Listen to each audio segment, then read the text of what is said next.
자, 오늘 하나님의 말씀은 마태복음 5장 5절만 봅시다. 하나님은 온유하신 분이십니다. 하나님은 온유하신 분이시다. 하나님은 온유하신 분이시다.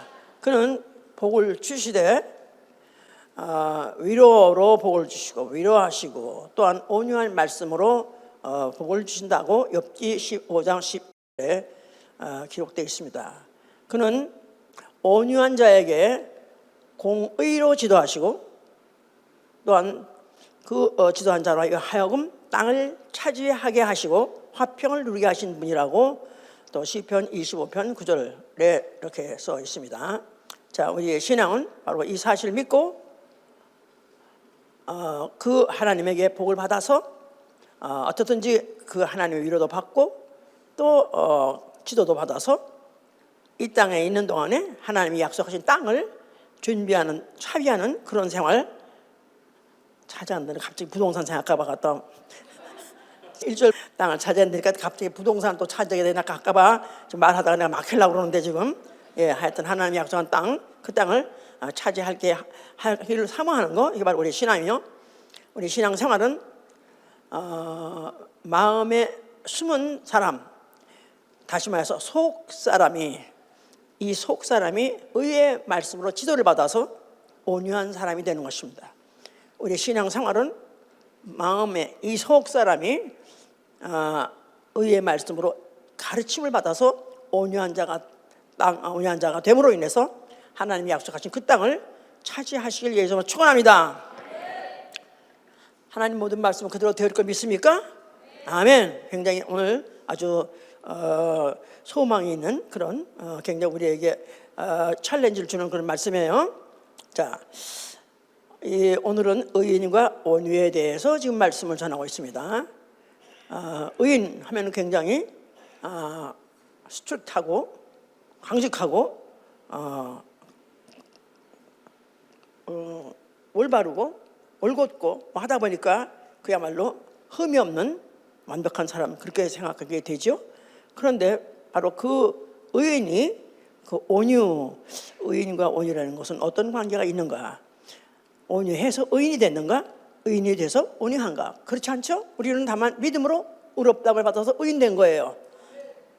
육체가 아니라 영혼이 다만 예수 믿음으로 의롭다함을 받았다는 것은 로마서 5장 9절에 그렇게 있기 때문에 우리는 성경대로 믿어서 오로지 예수 믿음으로 나 영혼이 의롭다함을 받아서 의인되었다 하고 믿는 것이고, 이러한 사람의 이제 생활이 앞으로 어떻게 하면은 이 속사람이 의의 말씀으로 지도를 받나, 가르침을 받나, 그래서 어떻게 하면 온유한 자가 되나, 이것 때문에 우리가 지금 고민해야 되고 생각해야 되는 것이죠.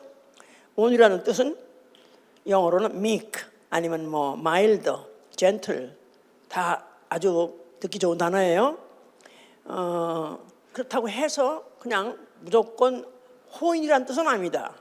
그냥 이래도 흥 저래도 흥, 그래서 그냥 아무 개념 없이 덮어놓고 순한 사람, 이런 거 말하는 것이 아니라, 온유라는 것은 중심에는 의가 축이 되어 있어요. 의, the righteousness. 그래서 하나님의 의가 중심에는 딱 중심은 있다 이 말이에요.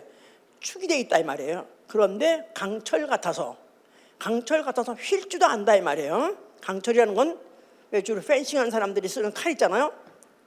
가늘고 긴 거 해서 막 후들리다가도 딱 하면 딱 중심을 쓰는 거야. 그래서 강철이 중요해. 고급 강철을 쓸 거는 거야. 고급이 아니면 부러지는 거야 이제. 그런데 그게 막 휘둘리다가도 딱 쓰는. 그러니까 얼마든지 유연하게, 마일드하게, 젠틀하게, 그렇게까지 터프하게 보이는 것 같지 않으면서도 딱 중심을 서 있는 그런 상태를 이제 그걸 온유라고 그러는 거예요. 유연하다, 온순하다, 다 같이 쓰죠. 그래서 세계를 제패한다, 세상을 제패한다, 그런 사람을 그런 사람들이 다 거의 온유한 사람들이라고 합니다. 그냥 세상적으로도 말이에요. 삼국 통일을 여러 사람들이 모의해가지고 한 거 아니에요? 그런데 그 중에도 삼국 통일 누가 왕 됐죠? 유비가 왕이 됐어요. 그런데 거기 무슨 제갈공명도 있었고 조조도 있었고 거기 여러 사람이 다 동원돼서 같이 했는데 그 중에서 유비가 왕이 된 것은 유비가 그 중에 가장 온유했답니다. 그래서 이제 그를 갖다가 추앙해서 왕을 시켰다고 그래요. 탈무드에서도 어떻게 뭘 가리키냐면 원수들에게 너희가 이빨을 물게 하지 마라. 웃음을 줘라. 웃음을 그들에게 남겨라. 네가 그들로 하여금 이빨 물게 하지 말라. 비록 네가 부끄러움을 당하고 뺏김을 당한다 할지라도 그들에게는 좋은 인상을 남겨놔라. 그래서 앞으로 두고 보자 그런 얘기죠. 웃으면서 해지면서도 자, 그래서 굉장히 무서운 교육이죠. 그것도 마하트마 간디라는 사람 알잖아요. 영국의 지배를 받고 있고 식민지였던 그 인도를 통일하게 된 사람이, 통일하게 한 그 주역이 바로 마하트마 간디인데요. 그 사람의 그 논리는 이 대영 제국, 세계에서 해가 지지 않는 모든 식민지를 갖다 완전히 제패하고 있는 이 세계의 이 왕국을 우리가 무슨 힘으로 우리가 이겨서 싸워서 이겼냐. 그래서 무저항주의, 무력으로 한 거 하지 않냐고, 그러더니 무저항주의 그것을 일관해가지고 결국은 대항적인 결국 물러가 버렸었어요. 이제 그러니까 이 사람이 누구한테 배웠냐? 예수한테 배웠다는 거예요. 자기가 뭐라고 말했냐면, 자기가 우리 조상을 생각해서 내가 예수를 우리 하나님을 믿지 못하지만은 그러나 내가 예수를 너무너무 존경하는 것은 예수는 일체 항거하지 아니고도 세계를 제패하고 지금까지도 이 제국이 이렇게 하는 걸 보니까 그렇게 하면 되겠다 해가지고 했다는 거예요. 자, 하여튼 이렇게 해서 성경은 온유를 굉장히 강조하고 있습니다. 어린 아이를 기를 때 아주 애한테 맛있는 거 먹이려고 그러고, 또 더군다나 이제 몸이 아프면 이제 한약을 데려 먹이잖아요. 그럼 또 한약은 써요.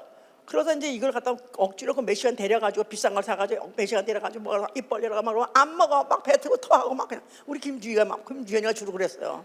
막 토해버려서 너무 화가 나가지고 그때 그냥 왜 이 비싼 거 왜 억지로 데렸는데 그래 안 먹냐, 때려, 조금 더 안 먹어. 그러면 어떻게? 그러니까 그냥 온 같은 마음을 달래주고 그래가면서 하여튼 어떻게 무슨 하여튼 약속을 해가면서 별 수단을 방법을 당해서 어떻게 먹입니다. 그러니까 마치 온유한 애미가 자식을 먹일 때 덮어놓고 처음부터 탁탁 받아서 착착 안 먹는다고 해서 후려 패지 않고 참아가면서 그걸 달래가면서, 그래서 저렇게 그냥 아양을 떠나면서 그렇게 먹지 않습니까?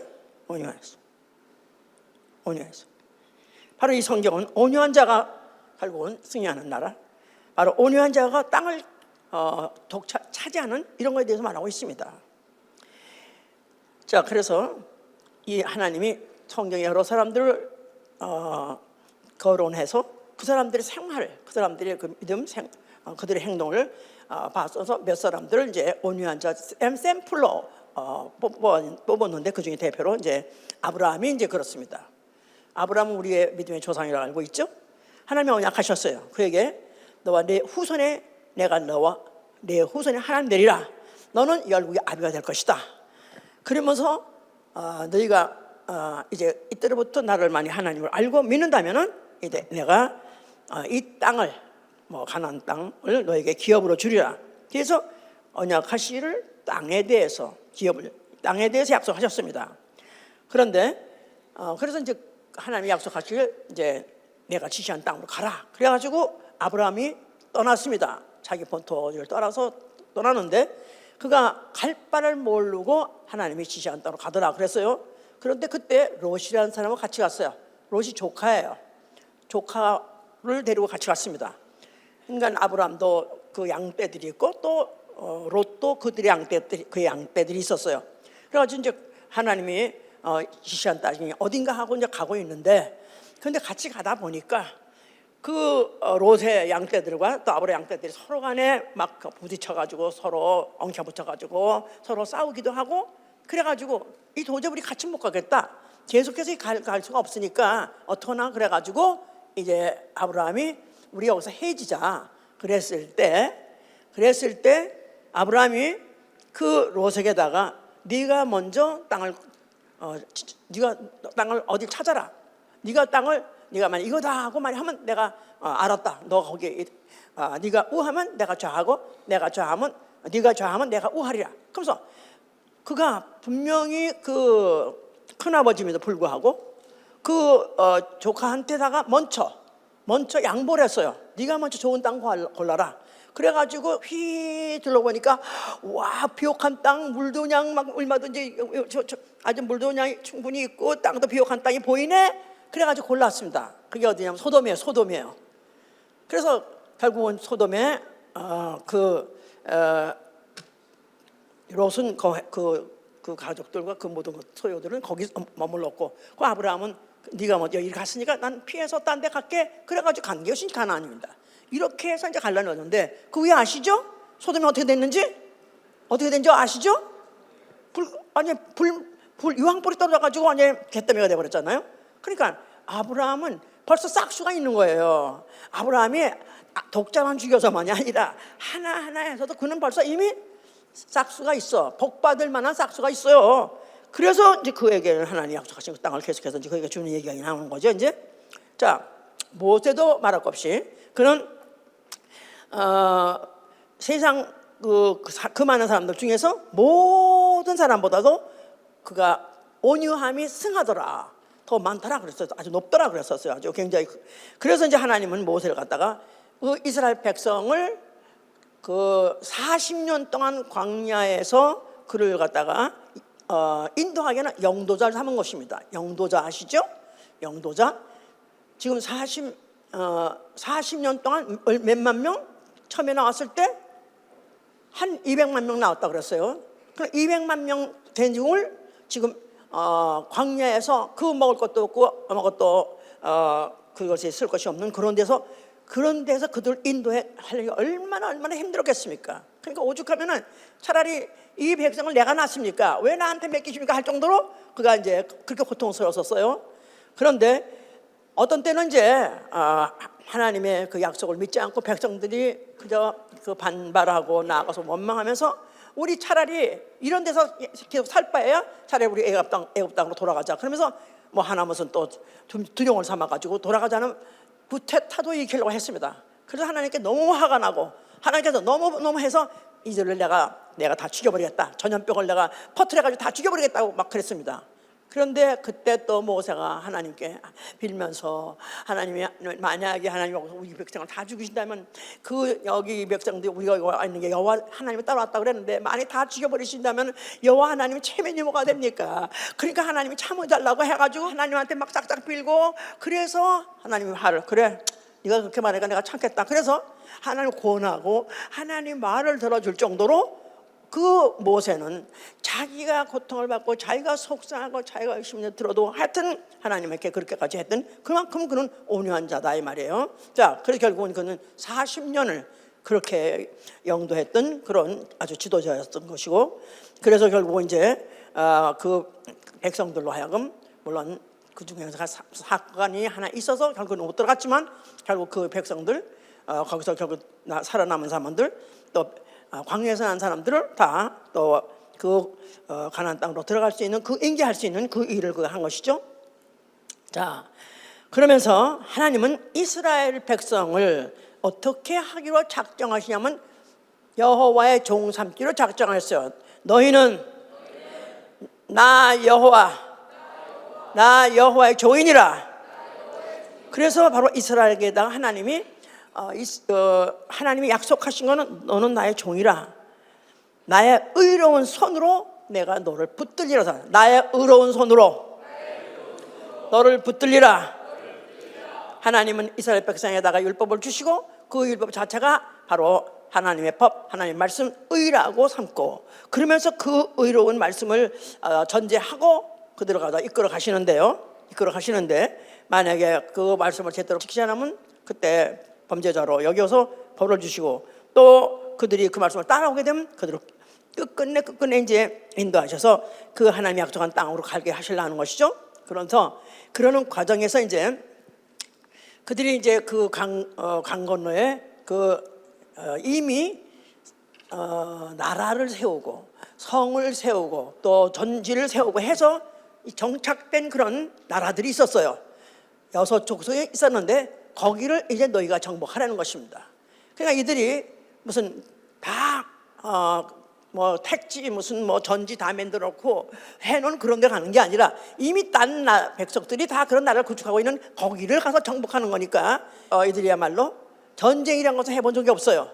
그들이 그냥 애굽에서 얼떨결에 남아가지고 종살이 남아가지고 광야살이 한가밖에 없고, 그들은 전쟁도 해본 적도 없고 전술도 없고 무기도 없고 이런 자들이 이제 결국 이제 가나안을 정복하게 되는 것이죠.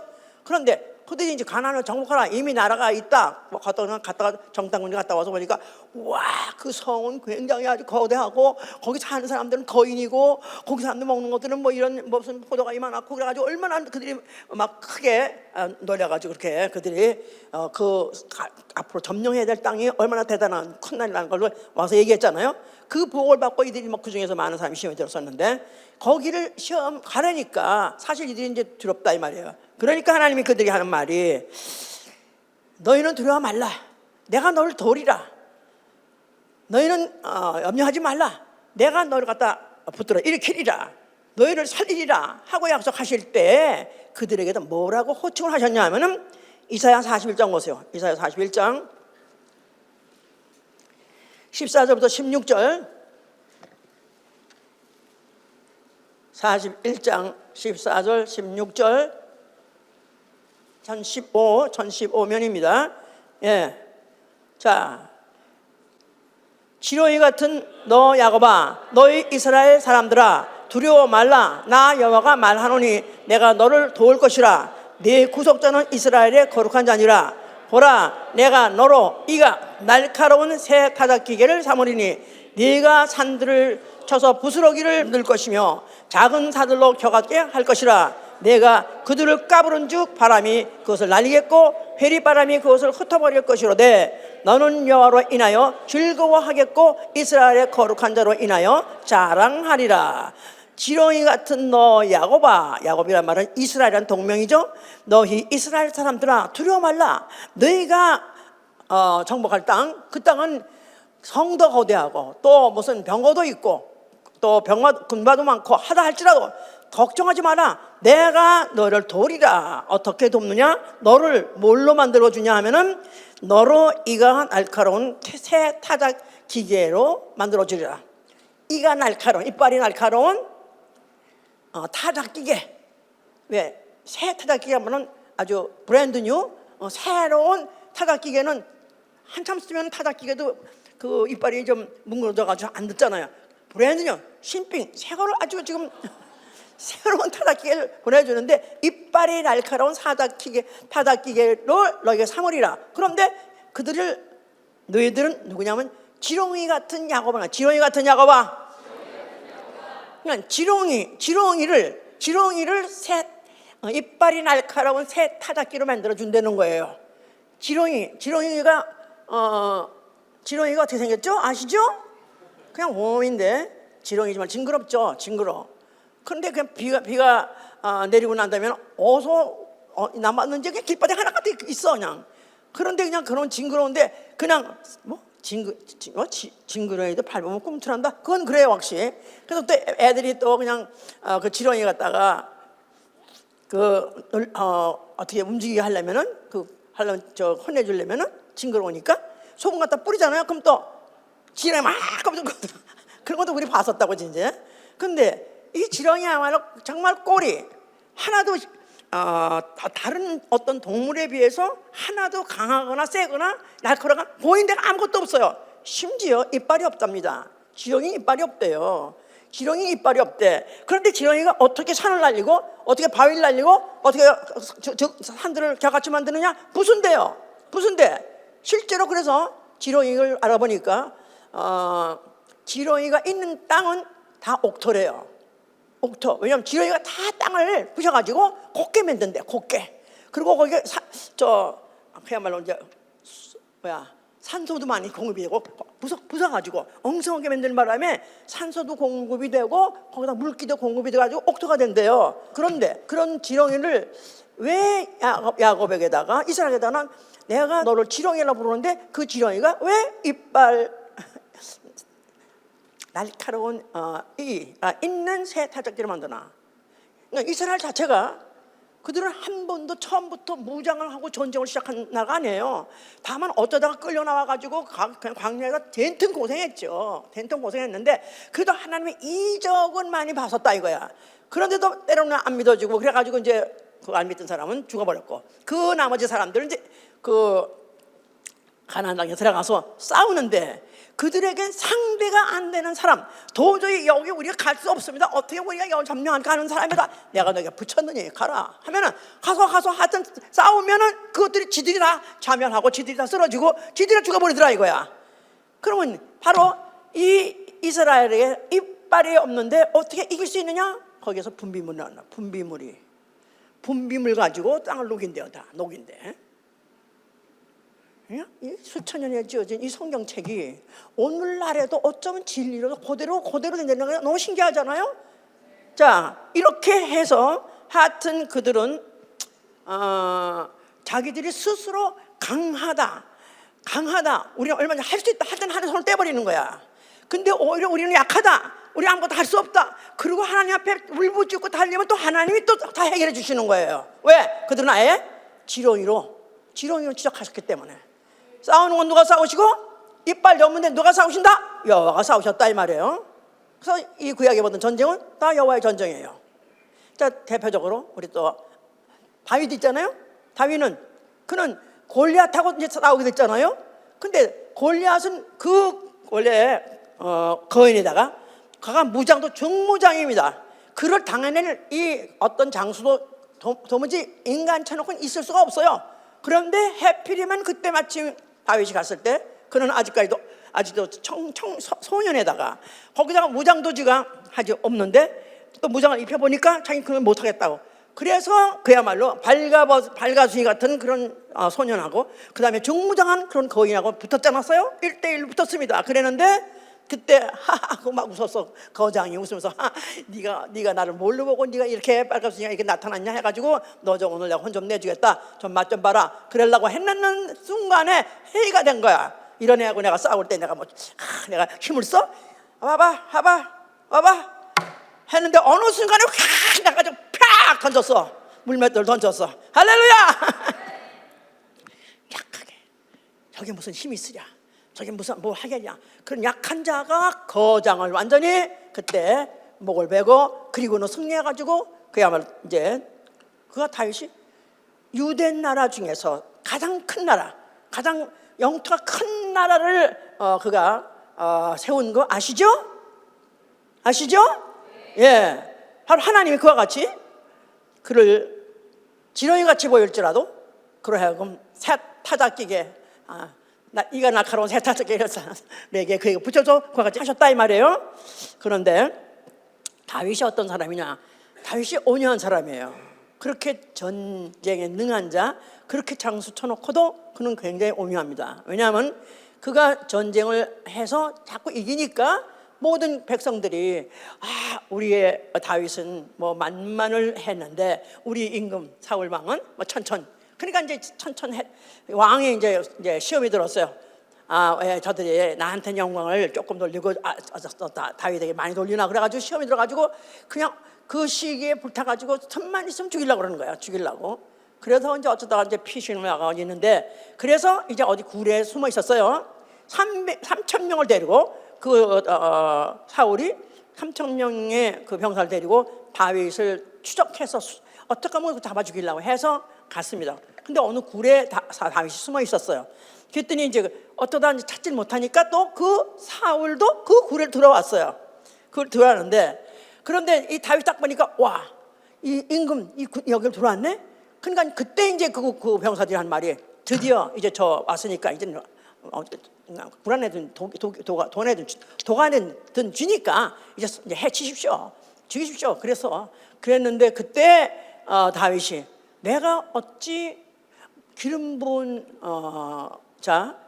왕의 내가 몸에다 손을 대랴. 그래서 그가 옷을 살짝 한 옷에 한 구틀 베어서 가지고 옷만 어쩌라고만 가지고 있었어요.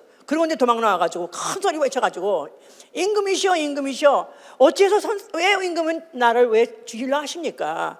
나에게 좀 못자락이 있는데 내가 얼마든지 임금을 죽일 수 있지만 감히 내가 어떻게 임금의 손을 댑니까? 그래서 내가 죽이지 않고 다만 내 손에는 옷자락이 있는 것은 바로 내가 임금에게 해야 할 마음이 없다는 것을 그걸 알아달라고 막 했더니 그때 또 이제 임금이 그 소리를 듣고 네가 다윗이 아니냐 내가 잘못했다 그래가지고 너는 기필코 앞으로 왕이 될 거다. 네가 왕 되면 니네 우리의 가족들을 네가 절대로 잊지 마라, 죽이지 말고 살려달라 이렇게 까지 해서 결국은 그가지고 큰 왕국을 이룬 것이죠. 그러니까 그렇게 이런 사람들이 결국은 그와 같이 온유한 사람이 땅을 기업으로 얻는다. 그러니까 다윗은 무술이 좋아서가 아니라 그가 지혜가 많아서가 아니라 결국 온유함으로 그가 땅을 기업으로 얻는다는 것을 바로 그대로 이루어져서 전 천하를 갖다 다 통일할 정도로 그 세계를 통일할 정도로 큰 땅을 얻었던 것이다 그 말이에요. 자, 이런 그런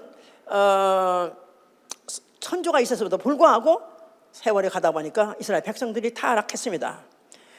그래서 그들이 목이 곧은 백성이 되어서 그들의 마음이 강팍해지고 그러면서 하나님의 말씀에 대해서 그들이 하나님 말씀에 귀를 기울이지 않고 마음이 강팍해지면서 다른 신을 섬기기 시작했고 결국은 저주가 돌아와서 결국은 패망으로 가버렸습니다. 그래서 북왕국 남왕국 다 망해버리고 결국은 그들은 이제 포로까지 끌려갔다가 거덜이 나가서 거덜해서 거지같이 돼가지고 결국은 어쩌다가 어떤 임금이 또 돌아가게 할지 모르고 돌아와가지고 결국 이제 예루살렘 중심으로 성중심으로 살고 있었던 것이죠. 그러면서 그들은 혹시나 다윗의 그때 다윗의 왕 이스라엘 왕국이 언제나 회복하나 다윗이 같은 왕이 언제나 또 나타난다. 그들은 그거를 기다리고 있었어요. 자, 그럴 때 예수 그리스도가 나타나셨습니다. 예수 그리스도가 어디에 나타나셔서 성전에 앞에 나타나서 뭐라고 말씀하셨어요? 자, 너희가 이 성전을 헐라 할 때 그 성전은 예루살렘 성전입니다. 너희가 이 성전을 헐면은 내가 살만에 일으키라 하는 그 성전.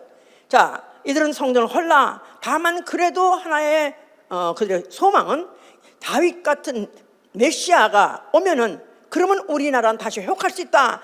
그것만 기다리고 있는 그들에게 이제 만약에 그 성전을 헐어버린다면 이제는 성전 앞으로 성전으로 들어오시는 그 왕을 메시아를 받아들일 것도 없기 때문에 이들에겐 다시는 소망이 없다. 나라를 다시 회복할 그런 가능성이 없다고 생각한 바람에 굉장히 예수를 증오하게 됐습니다. 그런데 예수께서는 성전을 헐라만 한 것이 아니라 너희가 이 성전을 헐면 내가 사흘 만에 일으키라 했을 때 예수께서 말씀하신 성전은 예루살렘 그 성전을 말한 것이 아니라 자기의 성전된 몸, 예수 그리스도의 몸이 죽고 다 부활하신 그 몸을 성전이라고 말씀하신 거예요. 성전된 자기 육체, 예수 그리스도의 육체, 성전된 자기 육체. 자, 성전 안에는 뭐가 있습니까? 하나님의 이름이 있어요. 그런데 그 하나님의 이름은 예루살렘 성전 안에 있는 이름은 여호와입니다. 여호와께서 그 율법을 그들에게 주셨고 이스라엘 사람에게 율법을 주셨을 때 그들이 율법을 잘 지키게 되면 하나님이 이스라엘 바로 지렁이 같은 이스라엘에다 날카로운 새 타락기계를 줘서 그들로 하여금 그들이 전쟁에 이길 수 있도록 여호와가 대신 싸워주셨다 그 말이에요. 이제는 그건 시대가 끝났다. 이제는 여호와가 주신 그 계명을 지켜서 이제는 하나님이 대신 싸워주시고 지원했던 그때는 끝났다. 자, 그리고 이제는 내가 이제 죽었다가 다시 부활할, 이건 처음 모신 분도 또 있는 것 같으니까 요한복음 2장을 보세요. 요한복음 2장 19절 보세요.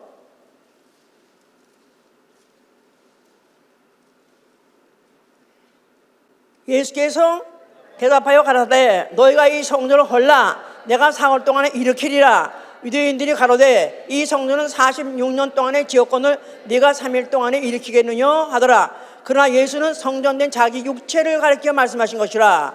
죽은 자 가운데 살아나신 후에야 제자들이 이 말씀하신 것을 기억하고 성경과 및 예수의 하신 말씀을 믿었더라 그랬어요. 자, 예수께서 성전을 보고 헐라, 예루살렘 성전 보고 헐라 그랬어요.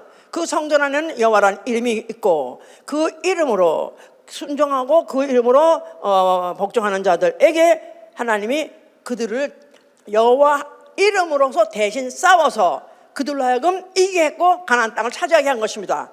이제 이때는 끝난 것이고 이제 이 성전된 자기 육체란 말은 예수 그리스도 육체가 자기 스스로를 성전이라 말하는 거예요. 성전 안에 뭐가 있죠? 하나님의 이름이 있어요. 근데 성전된 자기 육체가 그의 죽음과 부활, 자기의 몸이 죽고 부활하는 그 몸을 성전이라고 하는데, 그럼 그 성전 안에는 하나님의 이름이 있어야 돼요. 그런데 예루살렘 성전, 여호와 이름이 있는 성전을 헐어버려라. 이제는 내가 죽었다가 일어날 그 몸이 성전이면 거기도 하나님 이름이 있어야 되겠죠? 무슨 이름? 예수라는 이름이다 이 말이에요. 예수라는 이름인데 바로 그 이름으로 그 이름이 있는데 그 이름으로 하실 말씀, 그 말씀이 바로 진리다. 진리로서 너희를 내가 교도할 것이다. 진리로서 내가 너희를 가르칠 것이다. 아까 처음에 하나님은 온유한 자를 진리로 교도하신다 그랬었어요. 그러니까 이제 내가 너희를 진리로 너희를 가르칠 것인데 내가 죽었다가 부활하는 그것을 너에게 보여줄 때 내가 내 몸으로 할 일, 인자. 자, 하나님 아들 예수 그리스도 자신을 요한복음 1장에 독생자라고 말하고요. 그 다음에 또 독생자라는 것은 이거는 자기 스스로가 독생자라고 말하지 않고요. 이거는 침례 요한이 말했던 거고요. 자기 스스로는 자기를 뭐라고 말해요? 인자라고 말해요. 인자. 그러니까 성자라는 게 독생자랑 똑같은 얘기인데 이거는 그의 본질을 말하는 것이고, 인자라는 말은 바로 그가 육체로 와서 하시는 일에 대한 이름이에요. 그래서 바로 그가 인자로 하실 일, 바로 인자로 나타나신 것은 인자로서 자기가 이제 그 인자로 왔지만 하나님이 자기를 이가 날카로운 이가 있는 새 타작기계로 삼으실 때는 것입니다. 인자를 자, 우리 요한복음 1장 보세요. 요한복음 1장 1절 다시 보세요. 태초에 말씀이 계시라. 이 말씀이 하나님과 함께 계셨으니 이 말씀은 곧 하나님이시니라. 그가 태초에 하나님과 함께 계셨고 만물이 그로 말미암아 지은 바 되었으니 지은 것이 하나도 그가 없이는 된 것이 없느니라.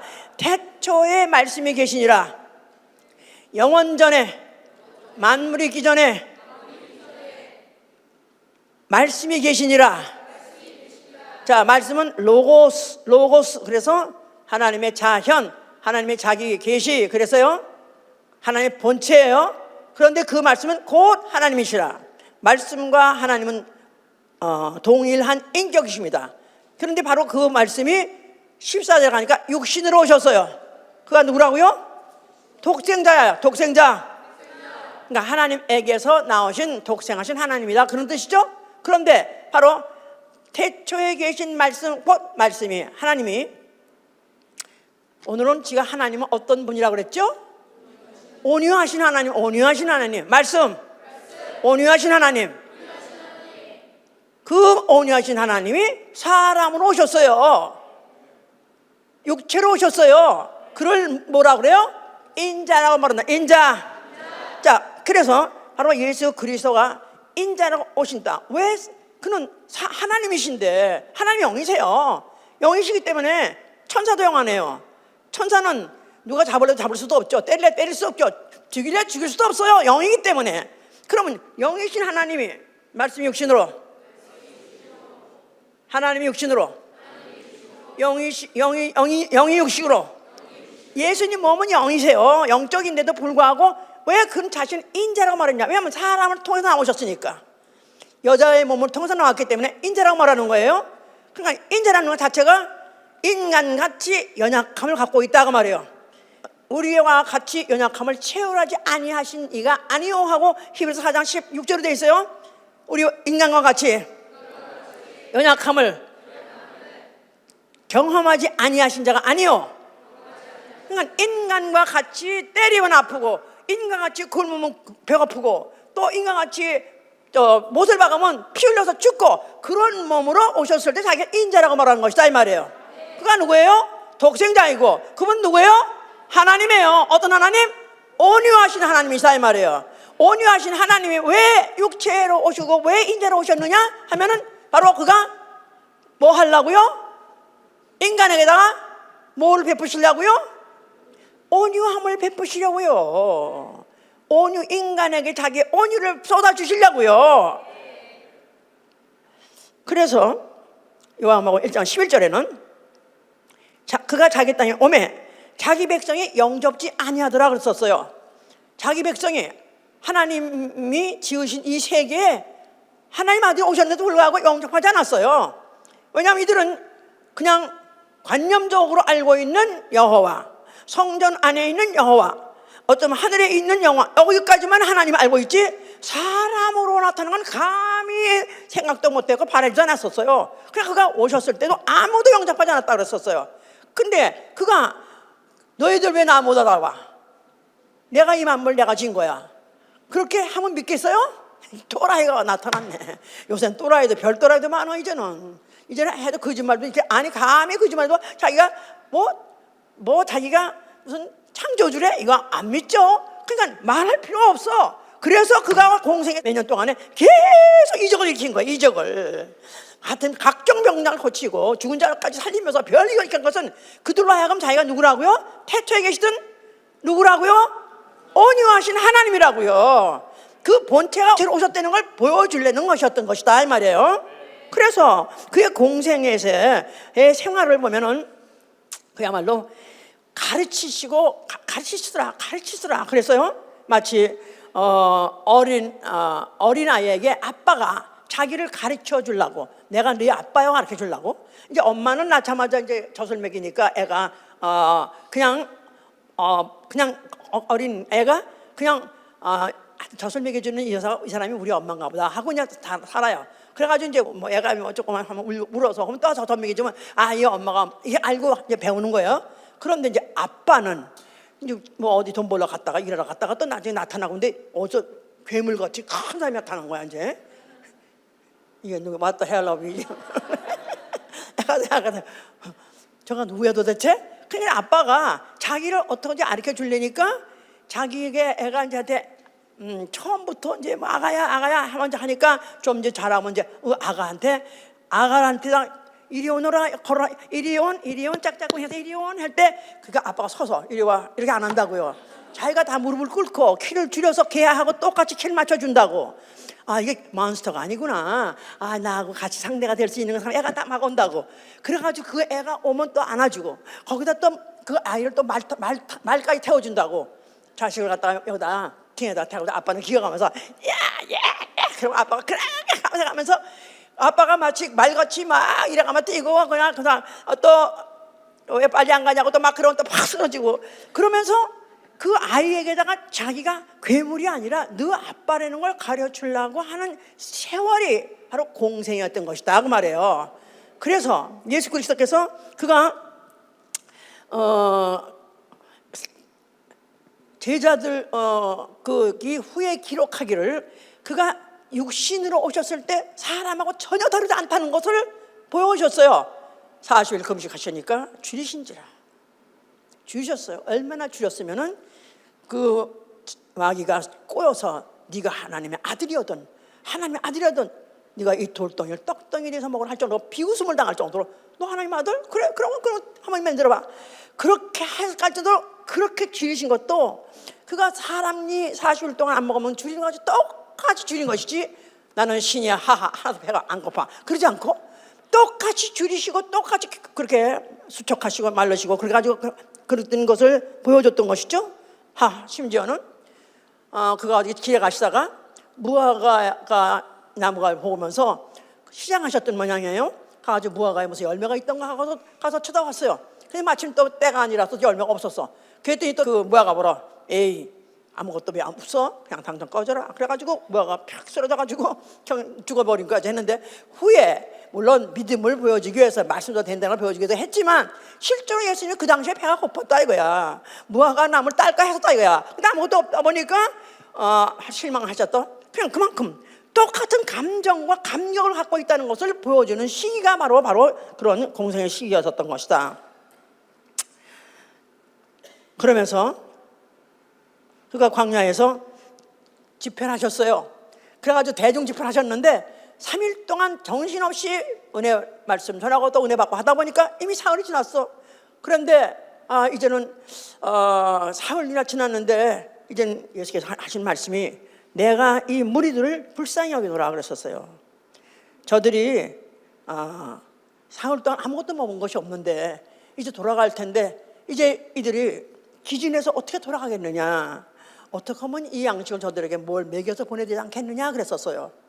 그래서 무슨 떡 4덩어리에다 물고기 2마리 가지고 해서 숙사하셔서 그들에게다가 풍성히 먹여서 돌려보냈다 하지 않았었습니까? 나는 그때 어떻게 이런 말씀까지도 하시나. 내가 이 무리들을 불쌍히 여기노라. 저들이 길에서 기진하여서 어떻게 내가 갈 텐데 어떻게 내가 저들을 굶겨 보내겠느냐. 어쩌면 인간들의 고통, 인간들의 아픔을 어쩌면 이해를 하시고 어쩌면 이걸 그냥 보내지 않고 그렇게 해서 야 충만히 은혜 받았으면 가. 충만히 은혜 받았으면 이제 막 뛰어가. 그러지 않고 나 같으면 그랬을지 모르는데 어쩌면 그 이적을 왜 일으키셨냐? 물론 이적이라는 걸 보고 믿음을 갖게 하려고 했지만 그 안에 그 밑에 깔려있는 마음이 뭐냐면은 불쌍히 여겼다 이거야. 저들이 정신없이 내가 날 따라다니다 보니까 저렇게 굶고 있었는데 그냥 보낼 때 저들에게 뭔가를 먹여 보내지 않겠냐 하는 그런 마음을 갖다는 그한테는 연약함이 있었고 유연함이 있었고 온유함이 있었어. 그러면서 그가 주로 병든 자들, 수많은 병든 자들을 종일 새벽부터 저녁 밤까지 고치시고 그들을 보시면서 보내실 때 항상 그 안에 마음에 그 마음 안에 아픔이 있었는데 저들이 목자 없는 양같이 고생하는구나. 저들을 목자가 없어서 저들이 내가 비록 잠깐을 따라다니지만 이제 또 내가 또 저들이 날 떠나고 난 다음에 저들이 목자가 없어서 어떡하는가 그걸 가지고 고민하셨다고 그랬었어요. 그러면서 이제 제자들을 이제 가르치기 시작합니다.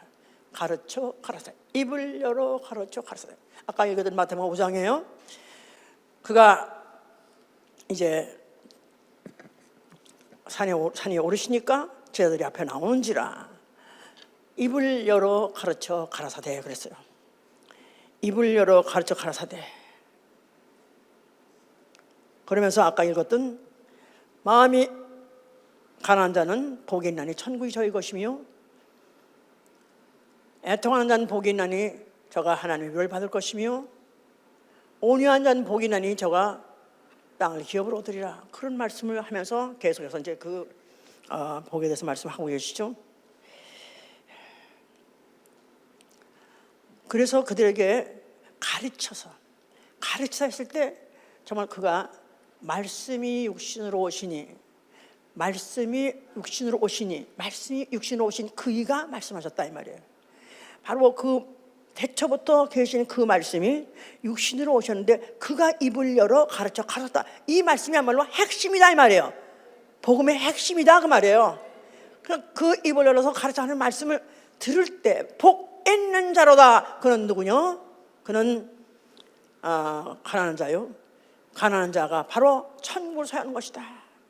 지난번에 들었습니다. 가난한 자는 물질이 없어 가난한 뜻이 아니라 푸토코스란 말은 자기 의도 없고 자기의 힘도 없고 자신도 없고 계획도 없고 또 소유도 없고 아무것도 없어.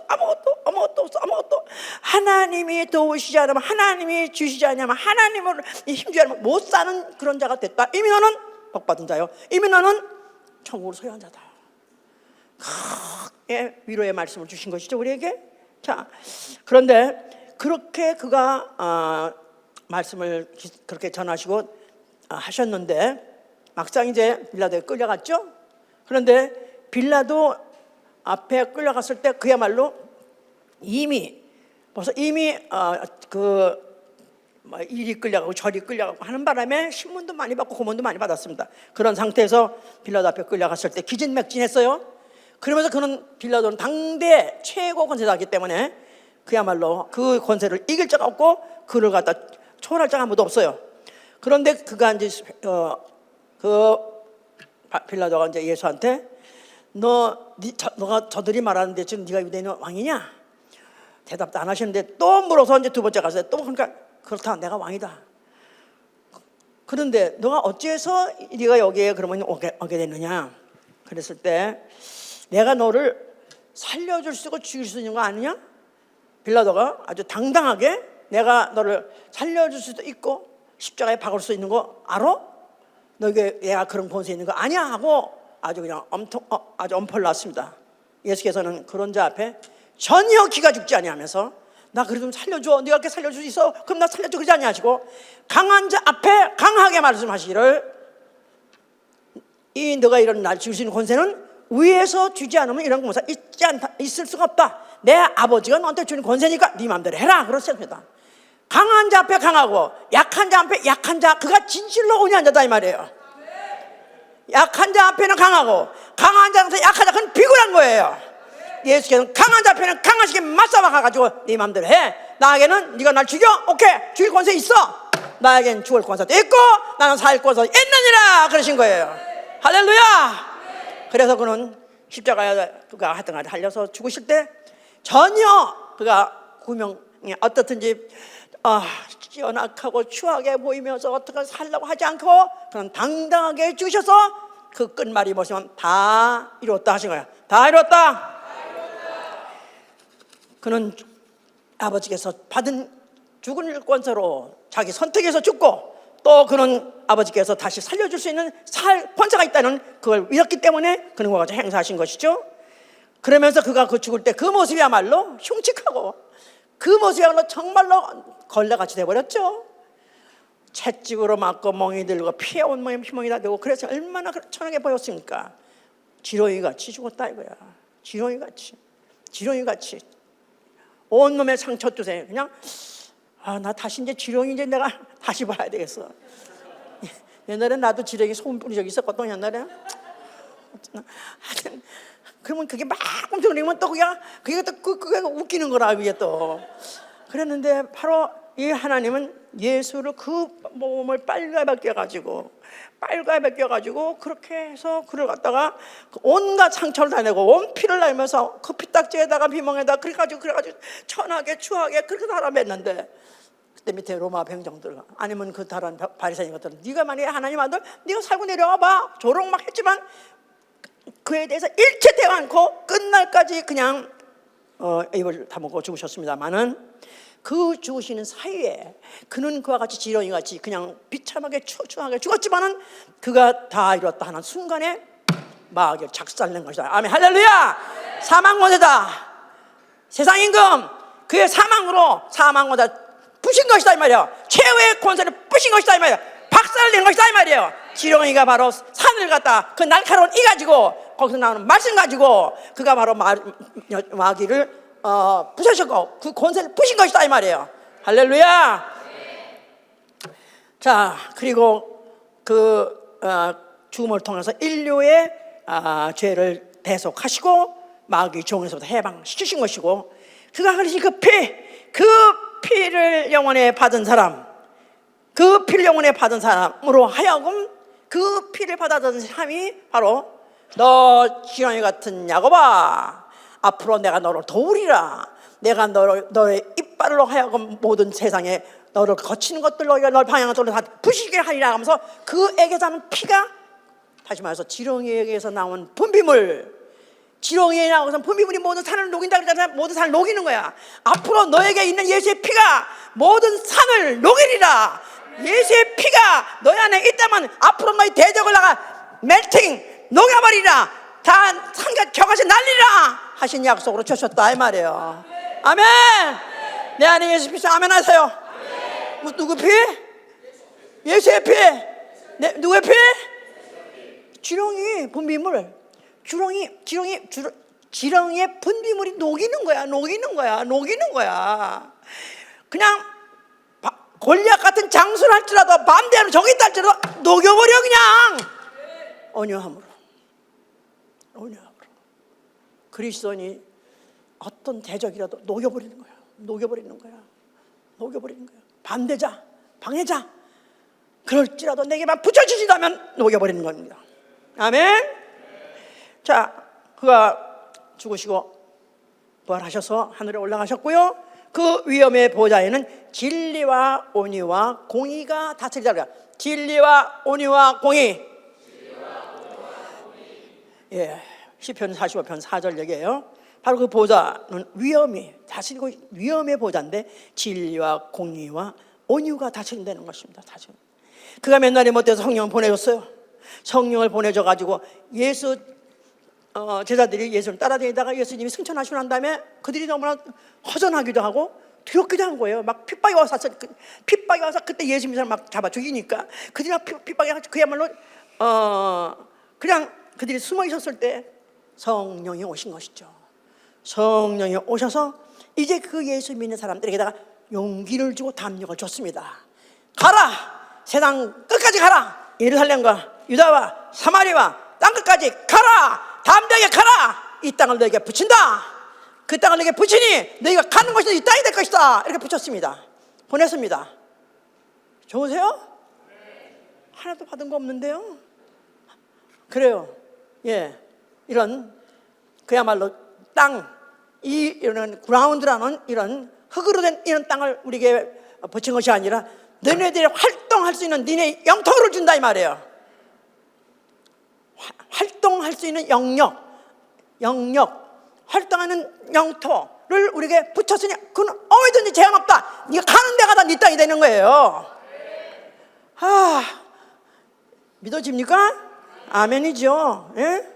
그런데 네가 가되 너희가 성령의 성품을 가져가야 되는 거예요. 성령의 열매 있죠? 사랑과 희락과 화평과 오래 참음과 자비와 양성과 충성과 온유와 절제, 온유함을 가져가라는 거예요.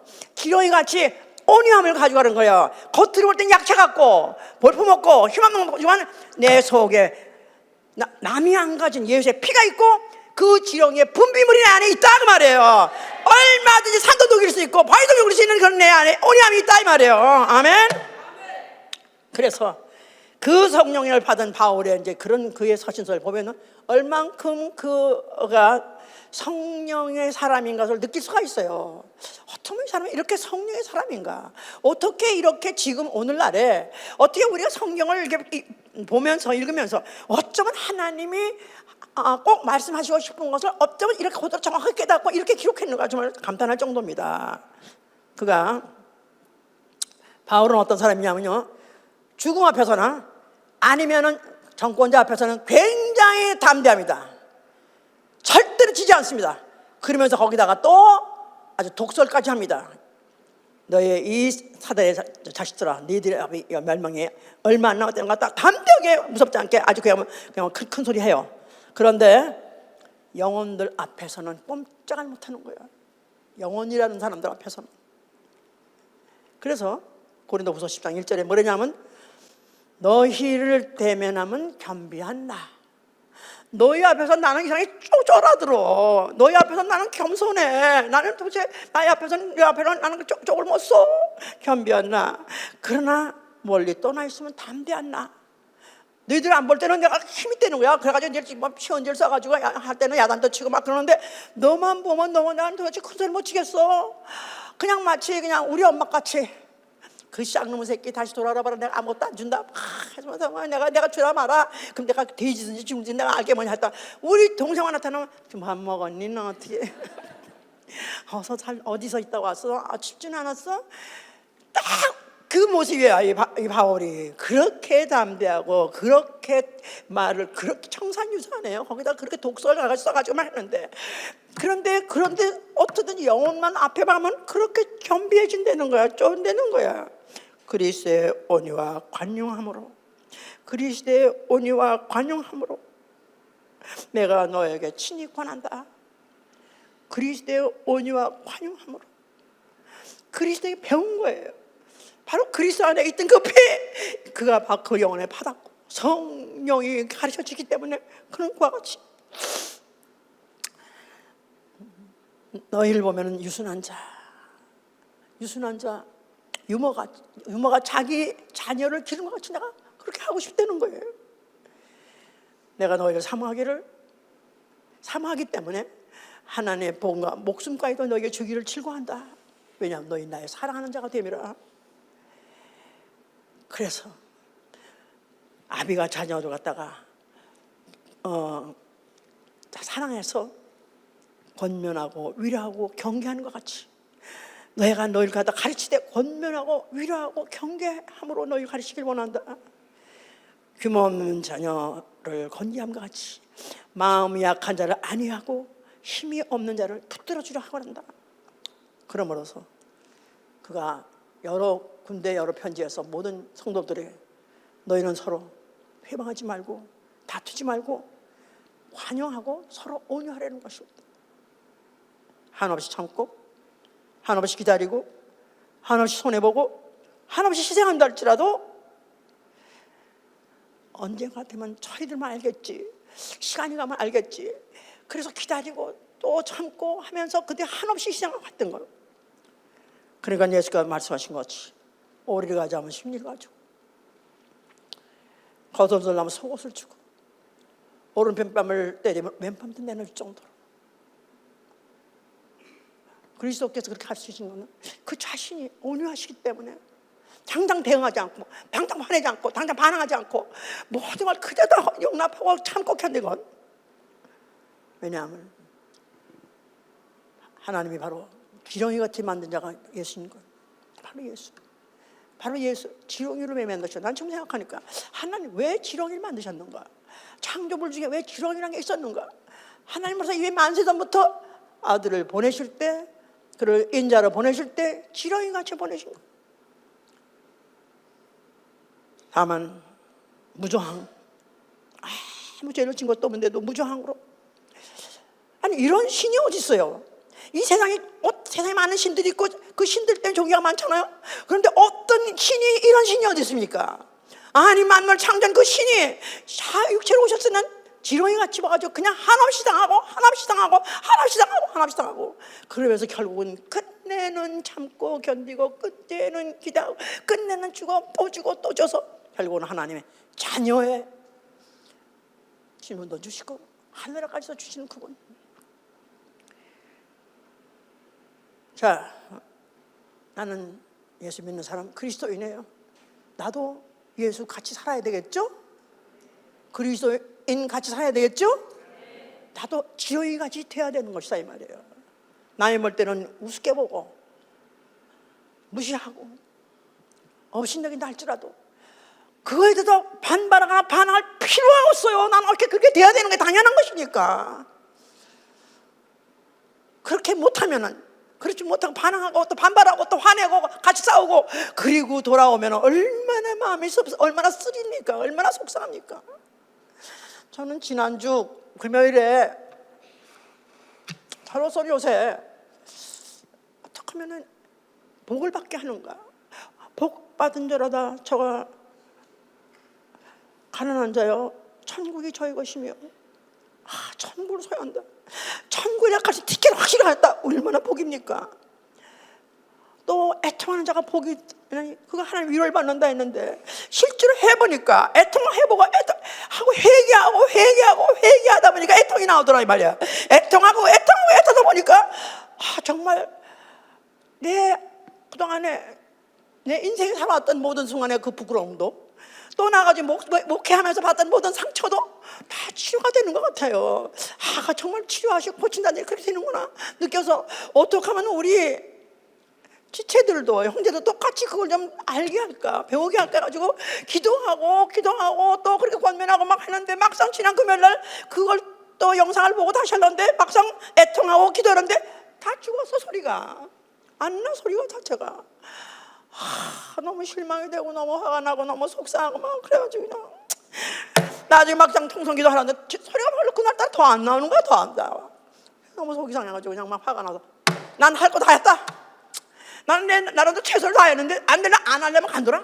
기도 안 하면 간두고 애통하면 간두라고. 그러고 나가 완전히 손 끊고 난 다음에 있는 대로 하여튼 성질을 부리고 그 다음에 새벽에 또 기도하다 보니까 얼마나 비참한지 아직도 모르겠다. 온유한 자가 복이 있나니 저가 하나님이 땅이라는 건 내가 활동 영역, 내가 관리하는 영혼, 다 육체가 뭐 흙이니까 영혼이 그 안에 있으니까 내가 관리하고 내가 살리고 가르쳐서 이렇게 그런 영혼을 내게 더 많이 붙여줄 수 있는데 결국 내가 이렇게 아직도 경박하고 우악스러워서 이렇게 안 되는구나. 너무너무 회개하고 너무 했습니다. 그러면서 우리 교회 10,000명 이상이 등록했는데 왜 아직 요거밖에 안 되나? 온유하지 못해서 그런 거. 그날도 모두 와서 그래도 모이라서 모여서 먹는데 나는 그래도 너무 어떻게 보면 그걸 진짜 애통하고 해서 정말 통곡하고 눈물 콧물 쏟고 그래서 팍 날아간 거지. 그렇게 해보는데 전혀 안 들어간 것 같으니까 가만히 생각하니까 저들은 하루 종일 새벽에 일어나가지고 저녁 때까지 이 시간까지 일하다가 피곤해서 왔는데 피곤해서 육체도 기운도 없고 하루 종일 또 다른 일도 많이 고민도 많고 그래가지고 억지로 그래도 불쌍하게 그래도 살려고 순종하려고 왔는데 내가 왜 그들의 그와 같이 안 되는 거에 대해서 내가 왜 그에 대해서 내가 비탄하고 왜 그거 가지고 내가 여기서 내가 그걸 참지 못하는 거야. 아직도 복을 덜 받은 것 같아요. 계속 또 회개하고 또 애통합니다. 계속 애통. 만약에 이렇게 우리가 가르치고 전하고 가르치고 지키게 하고 전하고 가르치고 지키게 하고 전하고 가르치고 지키게 하고 믿음이 없는 자들에게 예수를 알게 해주고 예수가 누군지 알게 하시고 예수가 하신 일이 뭔지 알게 하시고 그리고 그 말씀대로 사는 걸 순종을 어떻게 하라고 가르치고 그리고 사는 순종하게끔 만드는 거 이것이 바로 우리가 해야 될 일이고 이렇게 해서든 영혼을 살리는 건 아는데 결정적으로 지식 가지고 하는 것이 아니라 성세의 지식 가지고 한 게 아니라 온유함. 결국 온유함이 없으면 할 수 없는 걸 다시 한번 또 깨달았습니다. 우리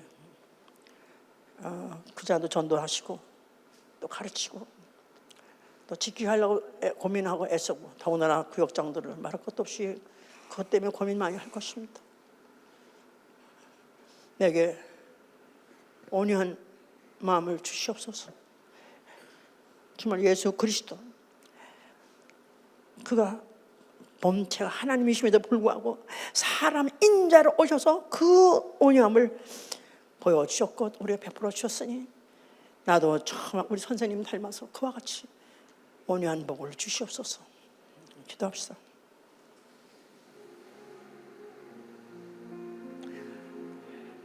내게 열매가 없다, 그런 사람을 보내주지 않았다, 그렇게 생각하기 쉽습니다만은 다시 모든 건 제 탓입니다. 제가 온유하지 못해서 그렇습니다.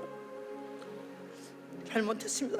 불쌍히 여주시고 나 회개하오니 나 참으로 애통하여서 어떻게든지 온유함을 얻도록 하여 주시옵소서. 기도합니다.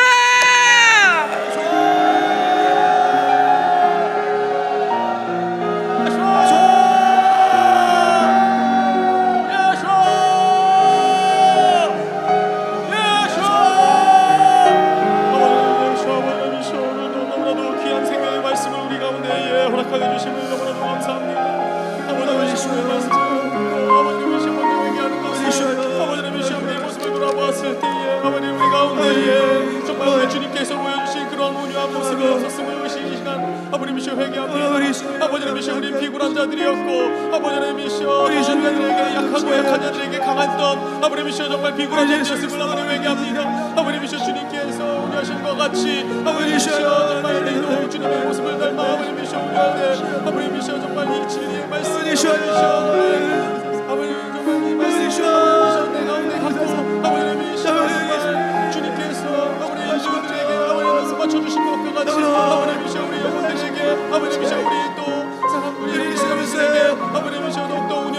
도와주시어서 반드시 땅을 기업으로 얻을 수 있을 그런 축복이 우리 가운데 있는 자들 되시도록 주님 아버지 도와주시옵소서. 아버지 도와주시옵소서. 우리 자들에게 도와주시옵소서. 아버지 미시오 우리 이름을 살리는 자 주시옵소서.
주